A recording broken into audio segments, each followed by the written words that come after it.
Hello guys, welcome back to my channel stock sense. तो आज की इस वीडियो में हम देखेंगे कि 6 दिसंबर की जो एक्सपायरी थी बैंक निफ्टी की, वो एक्सट्रीम वोलाटाइल थी। वोलाटाइल इन द सेंस बहुत बड़ा गैप अप ओपन हुआ था और मार्केट कंटिन्यूसली अपसाइड ट्रेंड करते जा रहा था। तो अगर आप उस सिचुएशन में एनफ्लाई डिप्लॉय करते तो आपको कैसे एडजस्टमेंट्स इनिशिएट करनी पड़ती, क्या लॉस होता, क्या प्रॉफिट होता, और एक नई एडजस्टमेंट है वो भी मैं आपको यहाँ पे सिखाऊंगा। ठीक है, और जो लोग नए हैं, जो फर्स्ट टाइम आए हैं, एनफ्लाई की आपको इस चैनल पे मोस्टली एनफ्लाई की एडजस्टमेंट्स देखने को मिलेगी जो मैं पिछले 3 सालों से फॉलो करके आ रहा हूँ, जो किसी भी कंडीशंस में डेफिनेटली वर्क होती है अगर आप कंसिस्टेंट रहोगे उस चीज़ में। ठीक है, तो आप इनमें से कोई भी वीडियो देख सकते हो जहाँ पे एडजस्टमेंट्स आपको देखने को मिलेगी। ठीक है, तो सीधा हम चलते हैं स्टॉक मॉक पे। यहाँ पे हम देखते हैं कि 6 दिसंबर जो है एक्सपायरी हम ट्रेड करेंगे, जो कि हम इनिशिएट करेंगे 30 दिसंबर से। ठीक है, 30 दिसंबर क्यों? क्योंकि वहाँ पे बैंक निफ्टी की एक्सपायरी थी। सो करंट बैंक निफ्टी की जो भी एक्सपायरी होगी at the time of market closing हम ट्रेड इनिशिएट करेंगे फॉर द नेक्स्ट वीक। सो सीधा हम एंड ऑफ द डे चले जाते हैं यहाँ पे, और लगभग 3:15 बजे के आसपास आपको एक ट्रेड इनिशिएट करना है। ठीक है, मैं 2 वे आपको यहाँ पे दिखाऊंगा, मतलब 2 वेज से आपको दिखाऊंगा कि एडजस्टमेंट्स कैसी होती है। इस वीडियो में आपको एक नई एडजस्टमेंट सीखने को मिलेगी। जो लोग बहुत पहले से ये चैनल देख के आ रहे हैं, आपको एक नई एडजस्टमेंट्स यहाँ पे सीखने को मिलेंगी। तो डेफिनेटली आप एंड तक वीडियो ज़रूर देखिएगा। ठीक है, तो यहाँ पे मैं 6 दिसंबर चूज़ करता हूँ। ठीक है, देखिए हम कैसे एनफ्लाई डिप्लॉय करते हैं, जो लोग नए हैं उनके लिए जो भी एटीएम होता है 44,500, मतलब जो भी एलटीपी स्पॉट प्राइस होती है, हम फ्यूचर बेसिस पे कभी भी एडजस्टमेंट्स नहीं इनिशिएट करेंगे। हम एडजस्टमेंट हमारी स्पॉट बेसिस पे ही करेंगे। ठीक है, तो 44,500 हमारा स्ट्रैडल पॉइंट था एनफ्लाई का, शॉर्ट स्ट्रैडल। एंड हमारा इन दोनों का जो प्रीमियम के सम होते हैं 358 एंड 271, उन कंबाइंड प्रीमियम का जो भी नियरेस्ट 100 होगा वो हम as a nearest round off होगा वो हम एज अ हेज बाय करेंगे for the call and put side. तो यहाँ पे 600 के आसपास हमारा सम आ रहा है, तो 600 पॉइंट्स अवे हम कॉल बाय करेंगे एंड 600 पॉइंट्स डाउन हम पुट बाय करेंगे। ठीक है, तो ये हुआ हमारा एनफ्लाई। यहाँ पे हम मिनिमम 2 लॉट से ही करेंगे। ठीक है, आप 2 लॉट से ही करो, मतलब इवन लॉट साइज से जा सकते हो, जैसे जैसे आपका कॉन्फिडेंस बिल्टअप हो जाएगा। ठीक है, इसके लिए आपको including all the adjustments 1,60,000 margin लगता। ठीक है, तो चलिए हम सीधा 15 मिनट से आगे जाएंगे, क्योंकि जो भी एडजस्टमेंट्स हम इनिशिएट करेंगे वो 15 मिनट कैंडल बेसिस, मतलब 15 मिनट कैंडल क्लोजिंग बेसिस पे ही हम करेंगे। ठीक है, ना कि एलटीपी बेसिस पे कि कैंडल प्राइस जैसे ही टच करके आई, ऐसा नहीं। 15 मिनट कैंडल क्लोज होनी चाहिए हमारे ब्रेक इवन के ऊपर। अभी हमारे ब्रेक इवन यहाँ पे देखिए 44,900 and for the down side 44,100 के आसपास हमारा ब्रेक इवन है। तो जब भी कोई भी 15 मिनट कैंडल इस ब्रेक इवन के ऊपर क्लोज होगी, देन हम हमारे एडजस्टमेंट्स इनिशिएट करेंगे। तो यहाँ पे मैं परफेक्टली 15 मिनट एडजस्ट कर लेता हूँ। ठीक है, यहाँ पे देखिए हम 15 मिनट से आगे चले जाएंगे। ठीक है, देखिए यहाँ पे हमारे ब्रेक इवन के ऊपर ने मार्केट ने क्लोज दिया है। ठीक है, तो हम क्या करेंगे, 44,900 हम एक लॉट सेल करेंगे। ठीक है, क्योंकि हमें हाफ क्वांटिटी से ही जाना है, इनिशियल जो भी एडजस्टमेंट्स होगी हमारी। ठीक है, और 10 रुपीज़ के आसपास वाला हम हेज बाय करके जाएंगे, जो कि यहाँ पे है। ठीक है, और हम पूरा दिन अभी देखते कि कोई एडजस्टमेंट्स इनिशिएट हुई है या नहीं। ठीक है, तो मैं सीधा चले जाता हूँ आगे, क्योंकि उस दिन कोई एडजस्टमेंट्स इनिशिएट हुई नहीं थी। ठीक है, मैं 2 वेज आपको यहाँ पे दिखाऊंगा कि कैसे एनफ्लाई मैनेज कर सकते हो आप इस सिचुएशन में। ठीक है, तो देखिए यहाँ पे at the time of market closing आपको रिस्क डाउन साइड है। ठीक है, तो डाउन साइड अगर रिस्क है तो हम 35 रुपीज़ का पुट जो है वो हम बाय करके जाएंगे। ठीक है, क्यों अभी एक क्वांटिटी क्यों जाएंगे, क्योंकि हमने एक क्वांटिटी से हमने ऑलरेडी सेलिंग किया है, तो उसके हेजिंग के लिए हम एक जाएंगे। अगर आपने फुल एडजस्टमेंट्स किया होता, एडजस्टमेंट्स इनिशिएट की होती, तो आप डेफिनेटली 2 क्वांटिटी यहाँ पे बाय करते। तो ये मैं थोड़ा जूम कर लेता हूँ। ठीक है, ये कुछ ऐसा आपका ग्राफ दिखेगा, ऊपर की साइड आपको 2200 का लॉस दिख सकता है। ठीक है, हम देखिए हमारा हार्ड लॉस कट ऑफ होता है 2% के आसपास। ठीक है, जो कि लगभग 3,200 टू 3,500 के आसपास होता है। ठीक है, अगर उससे ज़्यादा लॉस दिखने लगा है तो हम स्ट्रेटजी कट करते हैं, लेकिन जनरली दिखता नहीं उससे ज़्यादा लॉस। ठीक है, तो हम आगे आगे जाएंगे। ठीक है, 15 मिनट से आगे चले जाएंगे। अभी यहाँ पे मल्टीपल वेज हैं, मैं आपको बताऊंगा फिर से ये एनफ्लाई क्रिएट करके कि अगर आप कोई अलग सिचुएशन होती तो वहाँ पे वो एडजस्टमेंट्स आप कैसे इनिशिएट करते, ठीक है। अभी यहाँ पे देखो गैप अप खुला है, बहुत बड़ा गैप अप खुला है।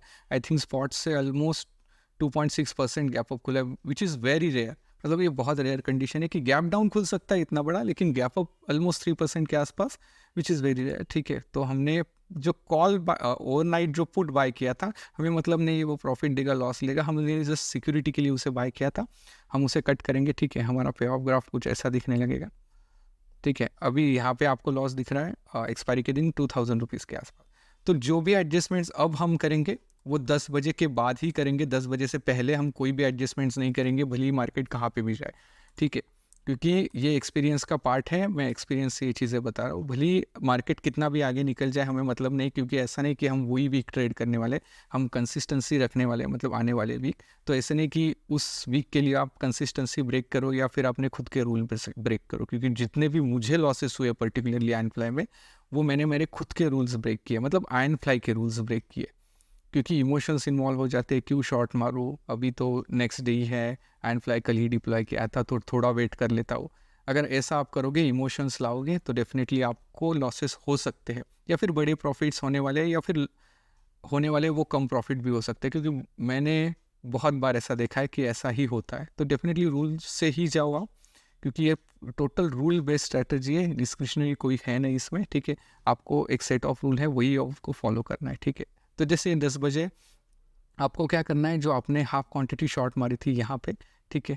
अभी देखो उसका प्रीमियम लगभग कुछ बचा ही है नहीं, लेकिन हमें कुछ करना नहीं है, सीधा एक शॉर्ट मारना है, क्योंकि ये रेयर सिचुएशन आप देख रहे हो कि जहाँ पे 3% गैप अप खुला है, तो चांसेस बहुत कम है इस वैसे वाली एक्सपायरी में प्रॉफिट होने के कि 3% आपके विंग्स के भी बाहर खुल रहा है मार्केट, आयरन फ्लाई के विंग्स में, ठीक है। तो यहाँ पे आपने एक एडजस्टमेंट इनिशिएट कर ली, ठीक है। और यहाँ पे अब देखो कि अगर आपको लग रहा है कि आप बहुत ज़्यादा सेफ जाना चाह रहे हो, देखिए यहाँ पे आपको लगभग 1% ही लॉस दिख रहा है 1700 के आसपास, जो कि 1% होता है। मतलब आप पूरे वीक एंड तक भी रुकोगे तो भी आपको 1% से ज़्यादा लॉस होने वाला नहीं है। 3% गैप अप की मैं बात कर रहा हूँ, इनफैक्ट आगे कितना भी चला जाए, which is very good actually, ठीक है। आयरन फ्लाई के बारे में बात कर रहा हूँ। तो यहाँ पे हम क्या करेंगे कि हमारा जो बाइंग वाला हिस्सा था आयरन फ्लाई का, जो लोग बहुत पहले से ये चैनल देख रहे हैं उनको एडजस्टमेंट पता होगी कि इससे भी हम इन द मनी लेके आएंगे। तो 10 बजे के बाद ही हम एडजस्टमेंट से ये करेंगे, ठीक है। तो ये जो बाइंग वाला ले गए हमने यहाँ पे लेके आए, ठीक है, 2 लॉट आयरन फ्लाई का। और यहाँ पे हमने वो आयरन फ्लाई का प्रीवियस लेग था वो बुक, ऑब्वियसली वो बुक करके इसे इन द मनी शिफ्ट करेंगे। कहाँ पे शिफ्ट करेंगे, जो हमारा सेलिंग पॉइंट है 44,900 पुट जो सेल किया था उसी के बाजू में हम उसे लाएंगे। तो देखिए ऊपर की जो लाइन है वो पूरी फ्लैट बन जाती है, आप देखिएगा यहाँ पे दिखा। अभी उसमें कितना लॉस है, 1100 के आसपास आपको लॉस, वो विच इज़ लेस देन 1%, ठीक है। तो देखिए ये चीज़ आपने यहाँ पे देखी कि अगर इतना, जो लोग बोल रहे थे ना लॉसेस नहीं होते, लॉसेस भी होते हैं, विच इज़ जैसे कि ये एक्सेप्शनल केस था, 3% गैप अप खुला था, तो उसमें भी अगर 1% से भी कम अगर आप लॉस लेते हो तो डेफिनेटली आप मतलब बहुत अच्छे रिटर्न जनरेट कर सकते हो इस स्ट्रैटेजी से, ठीक है। तो ये आपको मुझे बताना था। मैं अभी सीधा अगर पूरे डेज भी आगे चला जाऊँ तो एक्सपायरी तक, तो आपको यहाँ पे देखने को मिलेगा। अभी यहाँ पे तो डेफिनेटली आईवी स्पाइक हुई होगी, इसलिए आपको ये इतना मतलब जो रिक्वायर्ड हमारा एक्सपायरी के दिन टारगेट है उससे ज़्यादा दिख रहा है, उससे मतलब कम दिख रहा है। उसके पीछे का लॉजिक है कि आईवी स्पाइक हुई थी, यहाँ पर आप देख रहे हो सकते हो ATMI में ऑलमोस्ट 27 तक गई थी। यहाँ पे माउस कर्सर जो मेरा यहाँ पे, जो कि लगभग 14-15 तक रहती है करंट सिचुएशन में, तो डेफिनेटली यहाँ पे आपको ज़्यादा प्रॉफिट भी दिख सकता है due to blue line behaviour, ठीक है। ये हुई एक एडजस्टमेंट्स, ठीक है। अभी सेम एक्सपायरी में दिखा था वो आपको, अगर आपने कोई एडजस्टमेंट इनिशिएट ही नहीं किए होते, यहाँ पे मैं दिखाता हूँ, ये नई चीज़ है, ये फर्स्ट टाइम देख रहे हो आप इस पर, ठीक है। तो मैं आपको सेम आयरन फ्लाई डिप्लॉय करते हैं हम सेम टाइम पे, ठीक है। 6 दिसंबर 44,500 हमने सेल किया स्ट्रैडल, ठीक है। और 600 पॉइंट्स अवे कॉल और पुट बाय कर लिए, 600 points up call and 600 point down हमने पुट बाय कर लिया, ठीक है। दो क्वांटिटी, ऑब्वियसली हम 2 क्वांटिटी से ही जाएंगे, 1,60,000 मार्जिन लगता है, ठीक। अभी देखो अगर ऐसा समझो कि आपने उस दिन एडजस्टमेंट इनिशिएट ही नहीं की, क्योंकि आई थिंक एडजस्टमेंट आई थी सुबह, मतलब नेक्स्ट डे डिप्लॉय करते ही एडजस्टमेंट्स आपकी इनिशिएट हुई थी। तो यहाँ पे मैं एग्जैक्ट 10-15 मिनट करता हूँ, ठीक है। आप ऐसा समझो कि आपने कोई एडजस्टमेंट की नहीं और सीधा आप डे एंड पे आके बैठे हो, ठीक है, जो कि है लगभग 3:15 बजे के आसपास यहाँ पे। अभी देखो, मैं आपको ये सिचुएशन ऐसी बता रहा हूँ कि मानो आप ऐसा कौन सा भी वीक हो जहाँ पे आप डे एंड पे आयरन फ्लाई के ब्रेक इवन के आसपास बैठे हो, ठीक है, ना कि लेकिन ब्रेक इवन ब्रीच नहीं हुआ है, ठीक है। उस सिचुएशन में आप क्या करो, देखिए अगर गैप डाउन खुलता है तो आपको कोई दिक्कत नहीं, लेकिन गैप अप खुलता है तो दिक्कत हो सकती है मैनेजमेंट आयरन फ्लाई मैनेज करने में, ठीक है। तो उस सिचुएशन में आप क्या करो, जो आपका स्टैडल है आयरन फ्लाई का, ये जो स्टैडल है उसके आगे या पीछे आप जितना सेफ जाना चाह रहे हो उस हिसाब से। अभी देखो यहाँ पे आपको ऑब्वियसली रिस्क कॉल साइड पे, मतलब ऊपर की साइड पे, तो डेफिनेटली आपको यहाँ पे पुट सेल करने पड़ेंगे। तो आप क्या करो कि कॉल साइड जो आपका स्टैडल है वहाँ से एक स्ट्राइक ऊपर आप एक क्वांटिटी शॉर्ट मार के जाओ, हाफ क्वांटिटी, ठीक है। एंड ऑब्वियसली आप 10 रुपीज़ का हेज तो बाय करोगे, क्योंकि हमारे स्ट्रैटेजी में कोई भी लेग विदाउट हेज जाता नहीं, ठीक है। और आपने ऐसा इनिशिएट किया, ठीक है, तो आपने क्या कर दिया, जो 5000 लॉस दिख रहा था ऊपर उसे रिड्यूस करके 3000 के आसपास आप लेके आए। अभी देखिए गैप डाउन भी खुला तो भी हमें रिस्क नहीं है, क्योंकि हम 35 रुपीज़ का जो हैज है, देखिए यहाँ पे at the time of market closing आप बाय करके जाने ही वाले हो, तो कि यहाँ पे एक क्वांटिटी से हम बाय करके जाएंगे, ठीक है।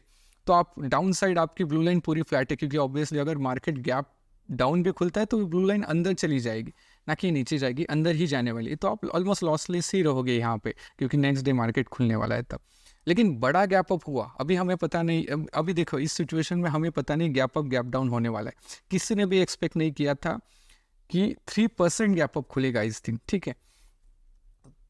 तो एक्चुअली मैंने भी यही एडजस्टमेंट की थी कि स्टैडल से पहले शॉर्ट मार के गया था, क्योंकि मैंने भी वही गलती की थी जो मैं वीडियो के स्टार्टिंग में बताया, रूल फॉलो किए नहीं थे, क्योंकि 15 मिनट में ब्रेक हुआ था, ब्रेक इवन, लेकिन मैंने एडजस्टमेंट इनिशिएट की नहीं थी।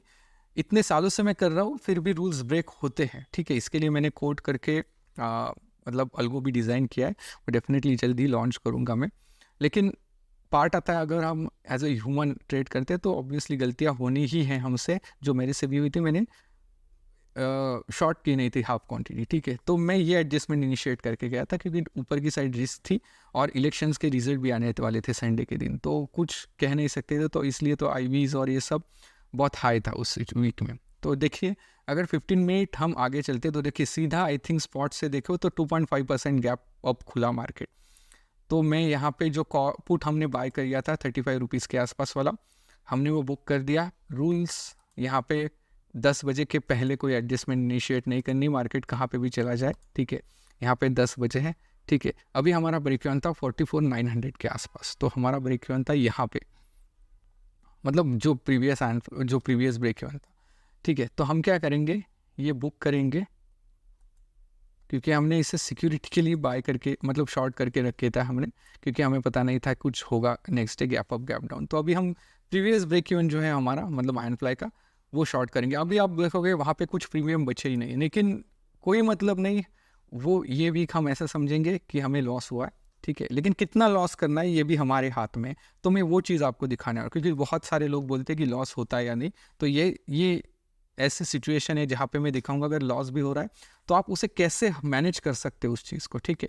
तो देखिए मैंने यहाँ पे 2 क्वांटिटी सेल कर दी, सीधा 2 क्वांटिटी सेल करने का ये मतलब है क्योंकि 3% मार्केट अब खुला है, यहाँ पे कोई चांस ही नहीं बचता कि आप हाफ क्वांटिटी सेल करो और फिर नेक्स्ट हाफ क्वांटिटी चले जाओ। सीधा 2 क्वांटिटी हमने सेल कर दी, ठीक है। और 10 रुपये के आसपास वाला जो हेज है हमने बाय कर दिया। एंड हमने जो हमारा आयरन फ्लाई का जो हेज था, देखिए ऊपर की साइड हमें 3000 रुपीज़ का लॉस दिख रहा है, ठीक है, जो कि लगभग 2% के आसपास है हमारे डिप्लॉयड कैपिटल के। डिप्लॉयड जो हमारा कैपिटल है उसके 2% के आस 1,60,000 मार्जिन लगता है, तो 2% के आसपास एक्चुअली हमारा लॉस भी वहाँ तक है। आप देखो कहीं पे भी जाए मार्केट, हमारा उतना ही लॉस होने वाला है, 2% से ज़्यादा। लेकिन हम वो भी कम करेंगे, कैसे कि हमारी सारे एडजस्टमेंट्स हम इनिशिएट करेंगे उसी टाइम पे। देखिए जैसे यहाँ पे हमने जो है आयरन फ्लाई का बाइंग वाला लेग, जैसे कि मैंने पहले वाले वीडियो में भी देखा था आपको, ये हमारा पार्ट ऑफ दी एडजस्टमेंट्स है कि जो बाइंग वाला लेग है हम उसे इन द मनी लाएंगे। कहाँ पे, जो कॉल जो पुट शॉर्ट था उसके सीधा बाजू में सेम स्ट्राइक हम बाय करेंगे 2 क्वांटिटी से, ठीक है। और हम वो हेड जो है आयरन फ्लाई का वो उसे एग्जिट कर लेंगे। तो हमारा कुछ ऐसा दिखेगा, जो कि 25, जो कि देखिए अभी 1.5% के आसपास ही लॉस हमारा चला है। तो 2% भी नहीं लॉस लिया हमने, 1.5% ही लॉस आपको दिख रहा है इस स्टेज में, ठीक है। तो ये सारी चीज़ें हैं जो मैंने आपको बताया कि ऐसे भी आप कर सकते हो। अगर ब्रेक इवन के आसपास अगर खुलता है, मतलब ब्रेक इवन के आसपास अगर क्लोज होता है मार्केट, तो डेफिनेटली आप स्टैडल के आगे वाला जो कॉल और पुट हो, जो भी सिचुएशन हो, आप शॉर्ट मार के जा सकते हो। तो आप बहुत हद तक सेफ रहते हो, ऊपर की साइड और डाउन साइड भी आप सेफ रहते हो, क्योंकि आपने ऑब्वियसली पुट बाय करके गया, और वॉटेवर जो भी सिचुएशन हो, ठीक है। तो आई होप आपको ये वीडियो अच्छा लगा रहेगा, कुछ नया लर्निंग मिली रहेगी आपसे। अगर आप और अच्छा सीखना चाहते हो तो जनवरी मंथ से हमारी नई बैचेस चालू होने वाली है।